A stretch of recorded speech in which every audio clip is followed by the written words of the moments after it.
আজকে আমরা অষ্টম শ্রেণীর 6.1 অনুশীলনীর অপনয়ন পদ্ধতির 18 নম্বর প্রশ্নের সমাধান করছি। সাথে থাকবেন। 3x - 5y = -9, 5x - 3y = 1।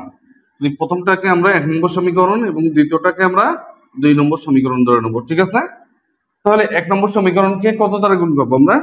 5 দ্বারা। 1 নম্বর সমীকরণকে 3 দ্বারা এবং 2 নম্বর সমীকরণকে 5 দ্বারা গুণ করে। তারপরে 1 নম্বর সমীকরণকে যদি আমরা 3 দ্বারা গুণ করি তাহলে কি পাবো বলতো? 9x - 15y = -27। এখন আমরা 2 নম্বর সমীকরণকে কত দিয়ে গুণ করব? 5 দ্বারা। তাহলে 25x - 15y = 5। এখন আমরা এই দুটো কি করব? এখানে মাইনাস এখানে মাইনাস, তাই না? তাহলে আমরা এখানে মাইনাস করব, বিয়োগ করব, তাহলে চিহ্ন পরিবর্তন হয়ে যাবে। তাহলে প্লাস, এখানে মাইনাস। প্লাস থাকলে কি হবে? মাইনাস। মাইনাস থাকলে প্লাস, আর প্লাস থাকলে মাইনাস। তাহলে 9 থেকে যদি আমরা 25 বাদ দিই কত হয় বলো তো? 16 - 16। অতএব 25 থেকে 9 বাদ দিলেই 16। বড় সংখ্যার আগে যে চিহ্ন থাকবে সেই চিহ্নটা বসবে।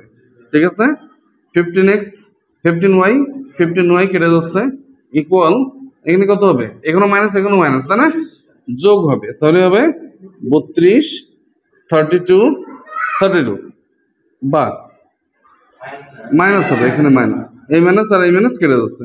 অতএব x = 32/16 কাটলে কত হচ্ছে? 2। অতএব x = 2। ধন্যবাদ। এখন x এর মান কি করবো আমরা? x এর মান কয় নম্বর সমীকরণ বসাবো বলো? x এর মান 2 নম্বরে, 2 নম্বরে বসাই। 2 নম্বর সমীকরণে বসাই পাই। 2 নম্বর সমীকরণটা কি আছে বলো তো? 5x - 3y = 1 বা 5 ইন্টু x এর মান কত বেরোচ্ছে? 2। x এর মান হচ্ছে -3y = 1 বা 10 - 3y = 1 বা -3y = 1 - 10 বা কি হচ্ছে? -3y = -9। 10 টাকা থেকে 1 টাকা বাদ দিলে 9 টাকা থাকে না? বড় সংখ্যার আগে মাইনাস হচ্ছে, মাইনাস ধরবে, এই মাইনাস কেটে যাচ্ছে।